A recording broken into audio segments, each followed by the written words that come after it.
تو قربانی سے پہلے تو نماز کا حکم ہے، نماز فرض ہے، قربانی واجب ہے۔ ایک صحابی کہتے ہیں میرے ماموں نے عید کی نماز سے پہلے قربانی کر لی، جانور بھی قربانی کی نیت سے خرید رکھا ہوگا، ارادہ بھی قربانی کا تھا، پر نماز سے پہلے قربانی کر لی۔ نبی کریم علیہ السلام نے فرمایا یہ گوشت ہے، قربانی نہیں۔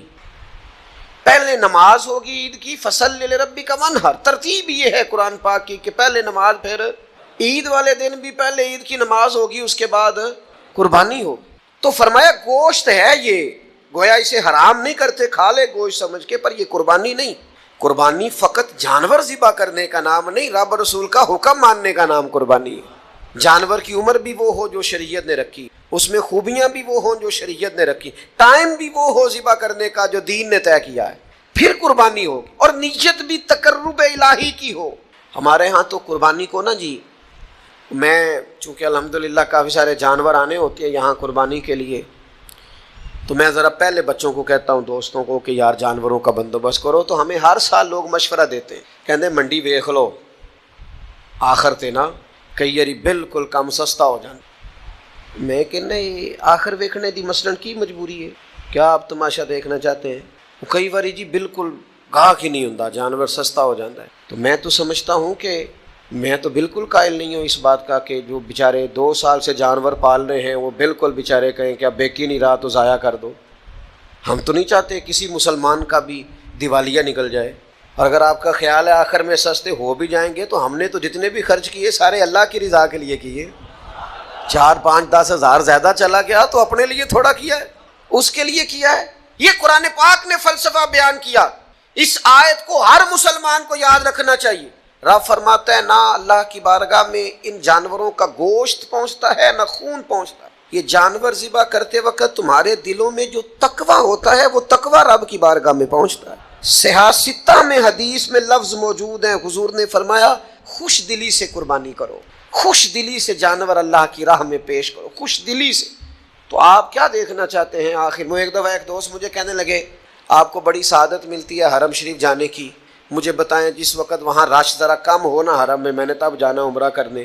میں نے اسے کہا اللہ خیر کرے، وہاں کیوں رش کم ہو جی؟ اس کی کیا وجہ ہے؟ 1.25 ارب مسلمان ہیں، وہاں تو ہر وقت رونق لگی رہنی چاہیے۔ روزے دے دوالے نے غلاماں دیاں ٹولیاں، اور ویکھو ایک پیا سندا ہے کروڑاں دیاں بولیاں، کیوں رش کم ہو جی؟ وہاں تو زیادہ ہونا چاہیے، ہر وقت مسلمان ہو، لب واہ ہیں، آنکھیں بند ہیں، پھیلی ہیں جھولیاں۔ کتنی مزے کی بھیک تیرے پاک در کی ہے، اور پھر کہتے ہیں ماہ مدینہ اپنی تجلی عطا کرے، یہ ڈھلتی چاندنی تو پہر 2 پہر کی ہے، حضور مہربانی کرے۔ تو میرے بھائی قربانی کا فلسفہ آپ سمجھے، فربا جانور، سونا جانور، خوبصورت جانور خوش دلی سے ذبح کریں، اور جو نہیں کر سکتے وہ بھی خوش رہیں، ان کی طرف سے حضور نے کر دیا ہے۔ 2 جانور حضور لاتے تھے، فرمایا ایک میری طرف سے ایک میری امت کی طرف سے۔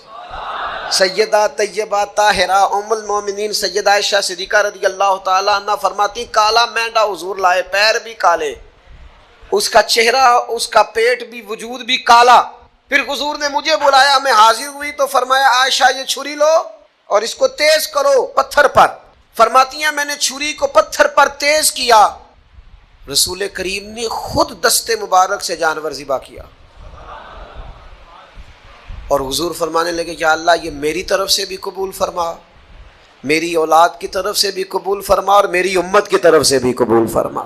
اور بڑے خوش نصیب ہیں وہ جن کی طرف سے رسول کریم نے قربانی فرمائی ہے۔ تو میرے عزیز خوش رہیں، خوش دلی سے کریں، کام تھک کے بھی ہو ہی جاتا ہے، پریشان ہو کے بھی ہو ہی جاتا ہے، لو انہیں بھی ایک خرچہ پہ گیا معاذ اللہ، اس طرح بھی ہو ہی جاتا ہے۔ لیکن اگر بندہ ذرا ذوق سے لے تو لطف لے، ذرا اس کا ذرا مزہ اس کو آئے، تو پھر ذرا طبیعت دوبالا ہو جاتی ہے۔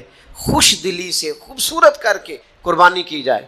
نبی پاک علیہ الصلوۃ والسلام کو اتنا پیار تھا اس عمل خیر کے ساتھ کہ حضور سیدہ فاطمہ رضی اللہ تعالیٰ عنہ سے فرمانے لگے بیٹا یہاں ذرا میرے قریب نہیں آ جاتی؟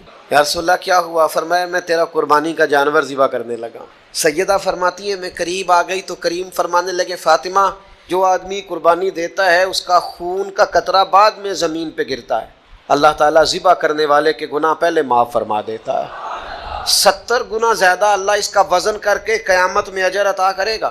قربان جاؤں سیدہ پاک کے، کیا پیار ہے حضور کی امت سے۔ عرض کرنے لگی یا رسول اللہ یہ فضیلت صرف اہل بیت کے لیے، یہ ساری امت کے لیے؟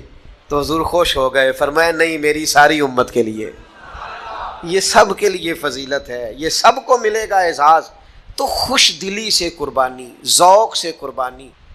چلو نام بھی لے لے دی، فوٹو سٹیٹس تے لگے گی تو کچھ نہیں ہونے لگا، کیا خیال ہے آپ کا؟ نام بھی اگر بھینس کے ساتھ اور گائے کے ساتھ فوٹو آئے گی تو کوئی ایسا مسئلہ کہاں؟ قوم ساری الجھ گئی ہے، اللہ جانتا ہے۔ اتنی غیر سنجیدگی ٹھیک نہیں ہوتی، اس طرح پھر انسان خوابوں کی دنیا کا آدمی ہو جاتا ہے، وہ کسی اور دنیا میں زندہ ہوتا ہے۔ حقیقت حال والے لوگ یہ طریقہ اختیار نہیں، یہ غیر سنجیدگی۔ آپ سنجیدہ رہیں، آپ نے قربانی دینی ہے اللہ کی رضا کے لیے، اس میں جس حد تک ہو سکے۔ اور یہ اخلاص ہوتا کیا ہے؟ اخلاص کے بڑے لوگوں نے تشریح کی، پر امام قرطبی کا قول بھا گیا میرے دل کو۔ امام قرطبی فرماتے ہیں اخلاص ایک راز ہے، مخلص ہونا ایک راز ہے، اخلاص ایک راز ہے۔ جناب کس کے درمیان؟ فرماتے ہیں بندے اور اس کے رب کے درمیان۔ یہ بندے اور اس کے مولا کا راز ہے اخلاص، اور اخلاص نہ ہو تو ہلاکت ہی ہلاکت۔ امام محمد غزالی رحمۃ اللہ علیہ فرماتے ہیں سینکڑوں کتابیں دیکھ کر، ہزاروں لاکھوں صفحے کھنگال کر اس نتیجے پہ پہنچا ہوں کہ علم کے بغیر ہلاکت ہے، اور علم ہو اور عمل نہ ہو تو پھر بھی ہلاکت ہے۔ اور فرماتے ہیں علم بھی ہو عمل بھی ہو، اخلاص نہ ہو تو پھر تو بالکل ہی ہلاکت ہے، ہلاکت ہی ہلاکت ہے۔ معنی کیا ہے؟ اگر اخلاص نہیں تو ہلاکت ہے، اور اگر اخلاص مل جائے تو پھر خدا کی رحمت ہے، پھر اللہ کا فضل ہے۔ اخلاص کے ساتھ، للہیت کے ساتھ، محض اپنے مالک کی رضا کے لیے۔ اسلامی عبادات میں سے اہم عبادت قربانی ہے۔ ہمارے ہاں نا دو چار چیزیں بڑی قابل توجہ ہیں۔ جب آپ عبادت کرتے ہیں نا تو عبادت وہ نہیں ہوتی جو ہم طے کرتے ہیں، عبادت وہ ہوتی ہے جو اللہ رسول طے کریں گے۔ آپ اپنی مرضی سے کوئی چیز طے کر لیں، یہ نہیں ہو سکتا۔ لیکن نا آپ عمرہ کرنے کے لیے جاتے ہیں،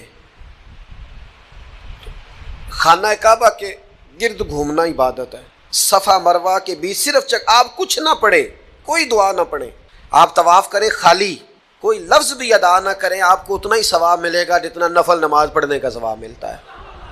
یہ عبادت ہے۔ صفا مروہ کے بیچ آپ صرف چل رہے ہیں، عبادت ہے۔ آپ نے سر منڈایا ہے، ہر ہفتے نہیں لوگ حجامت کرواتے، لیکن آپ نے وہاں سر منڈایا ہے بیت اللہ شریف جا کے، اللہ کے محبوب نے اس بندے کے لیے بخشش کی دعا کر دی جو وہاں جا کے سر منڈوائے۔ کہا اللہ یہ حلق کرانے والوں کو، ٹینڈ کرانے والوں کو بخش دے۔ 3 دفعہ حضور نے دعا کی۔ وہاں یہ سر منڈانا عبادت ہے۔ آپ کا گھر میں ہر ہفتے آپ حجامت کرواتے ہیں، لیکن وہ آپ کی عبادت ہو گئی۔ کیوں؟ کہ اللہ نے طے کر دیے۔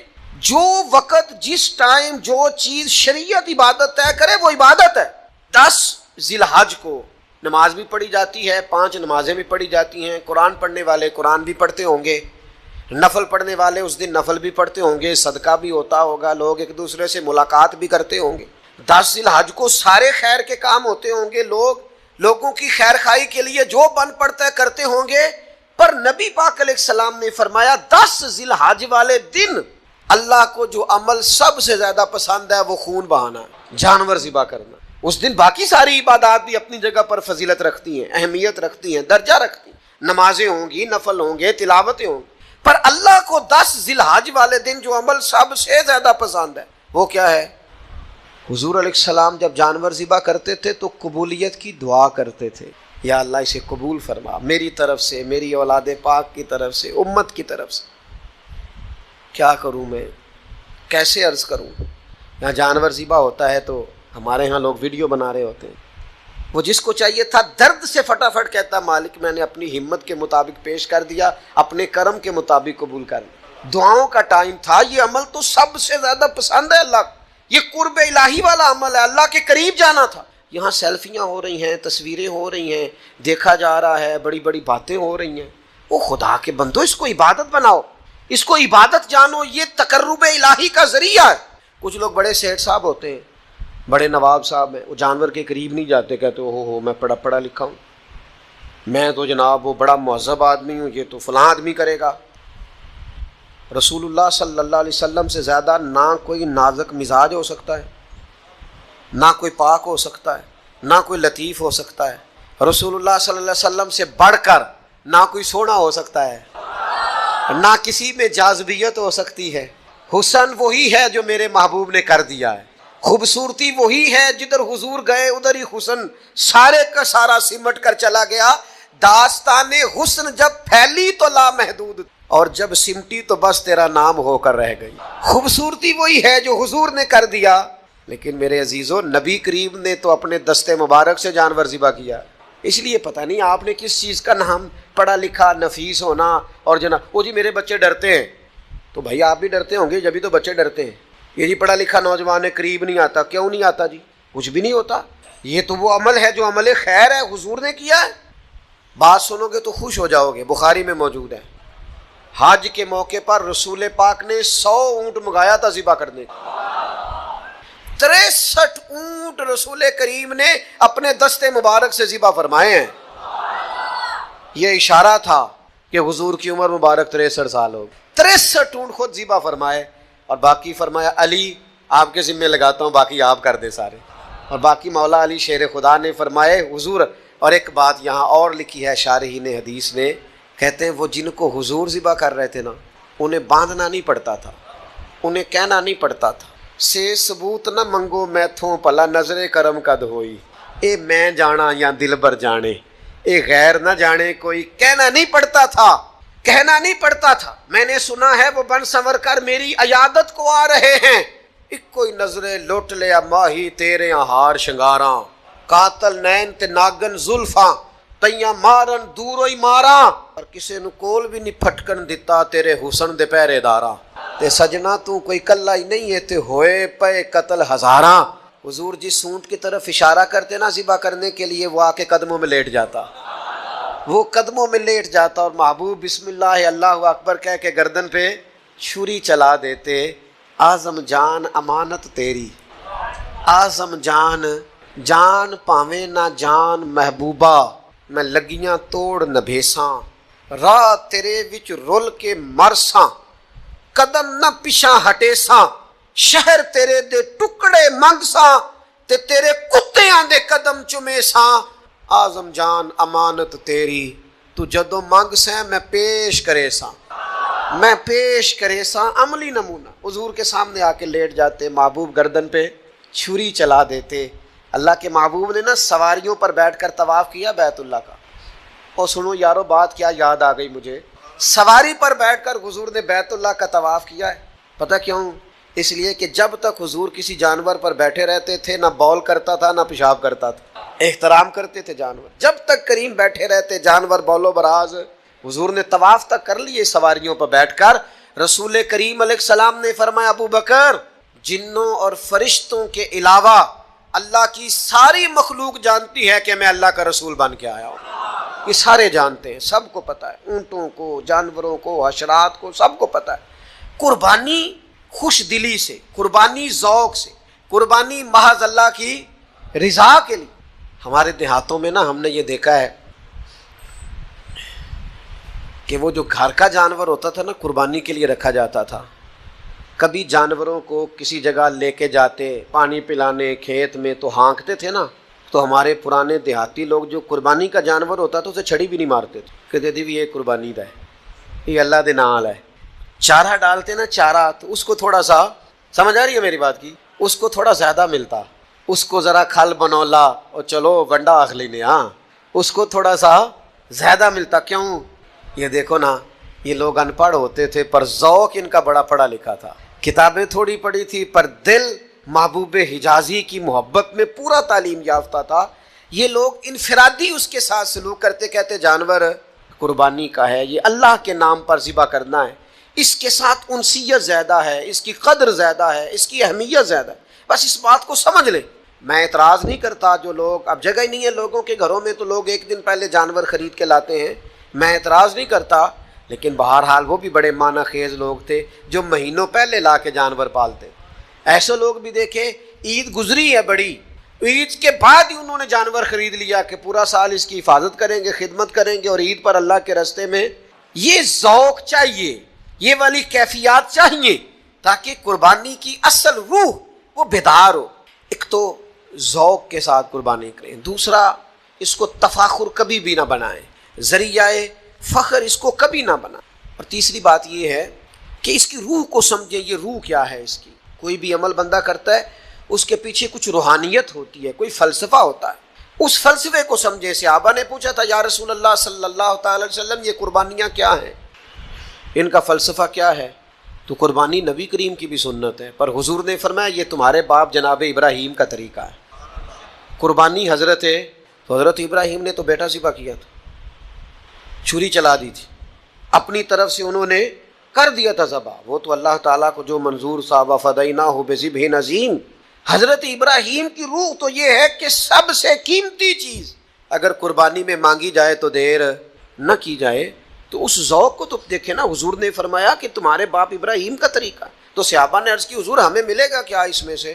تو حضور فرمانے لگے قربانی کے جانور کے چھوٹے سے چھوٹے بال کے بدلے اللہ تمہیں بڑی سے بڑی نیکی عطا فرمائے گا، ایک ایک بال پر نیکیاں دے گا مالک کرم۔ میرے عزیزو، اس کے فلسفے کو سمجھیں۔ جب تک روح خلیل سے فیض یاب نہیں ہوتے، قربانی کا عمل اس طرح سے ذوق اور اس طرح سے کیفیت عطا نہیں کرتا۔ پھر ایک اور بات بھی، اللہ تعالیٰ نے نا امیروں کے مال میں غریبوں کا حصہ رکھا ہے۔ مشکات میں حدیث ہے، حضور فرماتے ہیں تمہیں جو رزق دیا جاتا ہے یہ تمہارے ضعیفوں کی وجہ سے دیا جاتا ہے۔ تمہارے جو کمزور لوگ ہوتے ہیں نا، ضعیف کمزور، ان کی وجہ سے اللہ تمہیں رزق دے۔ تم پر جو بارشیں برستی ہیں یہ تمہارے ضعیفوں کمزوروں کی سبب سے برستی ہیں۔ یہ اللہ تعالیٰ نے بہت سارے امیروں کو جو مال دیا ہے نا، یہ بھی کئی غریبوں کی برکت سے دیا۔ احسان نہیں کرتے امیر غریب کو دے کے، رب نے حصہ رکھا ہے۔ زکوٰۃ ہے تو دینی ہے، عشر ہے تو دینا ہے، فطرانہ ہے تو دینا ہے۔ اللہ تعالیٰ نے حصہ رکھا ہے۔ اور وہ کہاں گئے جناب شیخ شبلی جیسے لوگ جو غریب کو دیتے تھے اور ساتھ کہتے تھے تیرا شکریہ، تو میرے دروازے تک آیا ہے، اللہ کی رحمت آئی ہے، مجھے موقع ملا ہے اس کی راہ میں کچھ دینے، شکریہ، خود بھیک دے خود ہی کہیں منگتے کا بھلا ہو۔ وہ لوگ کہاں گئے؟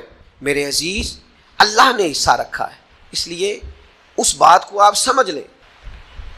زکوٰۃ دیں تو خوش دلی سے دیں، فطرانہ دیں تو خوش دلی سے۔ اتنا سوکھا نہیں ہوتا شاپر لے کے کسی کے دروازے پہ جانا۔ چلیں آپ اس بندے کو سمجھ لیں کہ وہ عادی مجرم ہے، سمجھ لیں، لیکن اس کو دیکھ کے ہی آپ عبرت پکڑ لیں کہ آپ کو جانا نہیں پڑا، کوئی آیا آپ کے دروازے، پھر ہی چلو آپ یہی غور کر لیں کہ کوئی آیا ہے، اللہ نے آپ کو دینے والا بنایا۔ تو غصہ کرنا، چہرے پہ شکن ڈالنا، اجے تے اسی نماز پڑھ کے آئے ہیں تسی آ بھی گئے ہو، یہ کوئی طریقہ ہے؟ تسی تے سون ہی نہیں دیندے بھائی، کیا مطلب یہ لہجے ہیں، کیا انداز ہیں۔ ایک بزرگ ہیں، وہ کہنے لگے کہ 7-8 لاکھ روپیہ ادارے میں سیلری جاتی ہے، مدرسین کی تنخواہیں ہیں، باورچیوں کی، اس کی۔ تو کسی نے ان سے کہا کہ آپ ہمیں اچھا لگے گا اگر آپ دیں، تو وہ کہنے لگے یار میری اوقات نہیں ہے کہ میں لوگوں کو تنخواہیں دوں، اس لیے میں نے کسی کے ذمے لگایا، وہ میری حیثیت نہیں، مجھے شرم آتی ہے کہ یار اب میں بانٹتا پھروں۔ محض یہ کون لوگ ہیں جو ہر وقت اس احساس کا شکار رہتے ہیں کہ بھئی میں مسکین پرانا خادم، کسے در ملی نہ ٹوئی، یہ تے واصف یار نے نظر جو کی، تو پھر واصف وہی مختصر سی میری کہانی ہے، جو بھی ہے آپ کی مہربانی ہے۔ تو بن کے نہ بیٹھ جائیں، اللہ سے ڈریں۔ جب آپ جھڑک کے دے دیتے ہیں تو اس کا ثواب کم پڑتا ہے، اجر میں کمی آتی۔ آپ باطل کرتے ہیں احسان جتلا کر اور تکلیف دے کر اپنے صدقات کو، خوش دلی سے جانور ذبح کرنا۔ ایک بات اور آپ سے کرنی ہے، پھر بات سمیٹتا ہوں۔ عید والے دن نماز عید بھی پورے ذوق سے پڑھیں، بھاگ دوڑ نہ کریں کہ جلدی کہاں ہوتی ہے، فٹافٹ کرو، نماز پڑھو اور کپڑے بھی نہیں بدل لیں، اور بھائی انشاءاللہ تعالیٰ قربانی کرنی ہے، انشاءاللہ جلدی ہو جائے گی قربانی، لیکن نماز کا درجہ بہرحال قربانی سے زیادہ ہے، نماز کی اہمیت بہرحال قربانی سے۔ ذوق سے عید کی نماز پڑھیں، خوب سجدے کریں، امت کے لیے دعائیں کریں، اس کے بعد آپ قربان گاہ میں جائیں، جانور ذبح کریں۔ نبی پاک علیہ الصلوۃ والسلام نے تو وہیں پہ جانور ذبح کر دیے تھے، عیدگاہ کے اندر ہی۔ جلدی نہ کریں، عبادت کا ذوق ضرور پیدا کریں۔ کسائی سے بھی کہیں کہ یار تو بھی نماز پڑھ پہلے، 3 دن ٹائم دیا اللہ تعالیٰ نے، شریعت نے 3 دن ٹائم دیا ہے قربانی، کس لیے دیا ہے؟ کہ آپ اطمینان کے ساتھ، سکون کے ساتھ آپ یہ کام کر لیں، کوئی جلد بازی نہ کریں، اور اس ساری عید پر دعا کریں اللہ تعالیٰ فلسطین والوں کے حق میں بھی رحمت والا فیصلہ کرے۔ میں دیکھتا ہوں کہ لوگ روزے رکھتے رہے، عیدیں مناتے رہے اور وہ بیچارے لاشیں اٹھاتے۔ اب تو ہمیں احساس ہی نہیں رہا، ہم خبروں کے قائل ہیں، 4 دن آئی تھیں بس ٹھیک، یہ صبح قیامت بار ہے پوری امت کے سروں پر۔ وہ تکلیف میں ہے، اور تکلیف بھی وہ جو اذیت ناک اور کرب ناک ہے۔ اللہ کے حضور دعا کریں اس عید پر، جمعے پر، ہر نماز پر، کہ اللہ تعالیٰ مسلمانوں کو کسی طریقے سے اتحاد عطا کر دے، کسی جگہ یہ جمع ہو جائیں، کوئی ایک ایسا پلیٹ فارم بنائیں اور یہ واہن سے نکل آئیں، یہ سوچیں کہ بہرحال بستر پر بھی تو ماری جانا ہے نا، تو اگر اس کی راہ میں یہ وقت آ جائے گا تو اس سے زیادہ قیمتی کوئی چیز نہیں ہے۔ تو خدا را کچھ اپنے اندر شعوری زندگی بیدار کریں۔ ان مسلمانوں کے لیے تو اب اس طرح کی طبیعت ہو گئی ہے کہ آوازیں بھی نہیں اٹھتی ہیں، اب تو نام ہی کوئی نہیں لیتا، اب تو ذکر ہی کوئی نہیں کرتا۔ دعا یہ ہے کہ اللہ پھر سے اس امت کو عروج اور باکپن عطا فرما، اور پھر سے اللہ تعالیٰ امت کے وقار میں اسی طرح سے بلندیاں فرما۔ یعنی نبی پاک علیہ السلام نے صحیح بخاری کے اندر ولی کی جو علامت بیان کی ہے وہ بھی چہرہ بیان فرمایا جس کا چہرہ دیکھ کے تمہیں اللہ یاد آئے نا، وہ اللہ کا ولی۔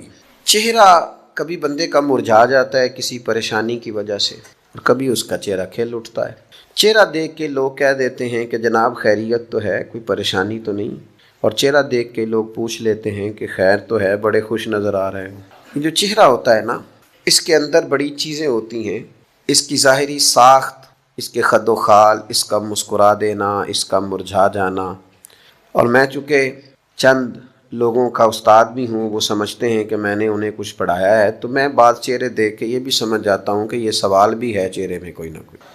اس وقت چہرے کی سطح پر، نقوش پر کچھ سوال بھی اٹھ رہے ہیں، یہ کچھ پوچھنا چاہتا ہے۔ چہرے بڑا کچھ بتاتے ہیں، چہرے خوش بھی ہوتے ہیں، چہرے غمگین بھی ہوتے ہیں، دنیا میں بھی چہرے نظر آتے ہیں، قیامت میں بھی چہرے نظر آئیں گے۔ سورۃ القیامہ کی 2 آیتیں میں نے پڑھی ہیں۔ اللہ فرماتے ہیں وجوہ یومئذ ناظرہ، قیامت والے دن کچھ چہرے بڑے تر و تازہ ہوں گے۔ اللہ آپ کو تر و تازہ کرے۔ وجوہ یومئذ ناظرہ، قیامت والے دن کچھ چہرے بڑے تر و تازہ ہوں گے۔ تو دنیا میں بھی لوگ سوال پوچھتے ہیں جناب بڑے خوش و خیر ہے، بڑے آج فرحت اور شادمانی کے آثار آپ کے چہرے پر ابھرے ہوئے ہیں، خیریت تو ہے؟ تو یہاں بھی ارشاد فرمایا نا، جب چہرے تر و تازہ ہوں گے تو سوال اٹھتا تھا کیوں تر و تازہ ہوں گے؟ کچھ چہرے قیامت کے وجوہ یومئذ ناظرہ، کچھ چہرے قیامت کے دن بڑے تر و تازہ ہوں گے۔ تو اگلی آیت میں اللہ نے خود ہی جواب دے دیا کہ اس لیے تر و تازہ ہوں گے کہ الی ربہا ناظرہ، وہ اپنے رب کا دیدار کر رہے ہوں گے، وہ اپنے رب کا نظارہ کر رہے ہوں گے۔ اس نظارے کی وجہ سے چہرے تر و تازہ ہوں گے، نظارے سے تازہ ہوں گے۔ الی ربہا ناظرہ، اپنے رب کا جب نظارہ کریں گے نا، یہ جو نظارہ ہے نا، یہ چہروں تر و تازہ کر دیتا ہے۔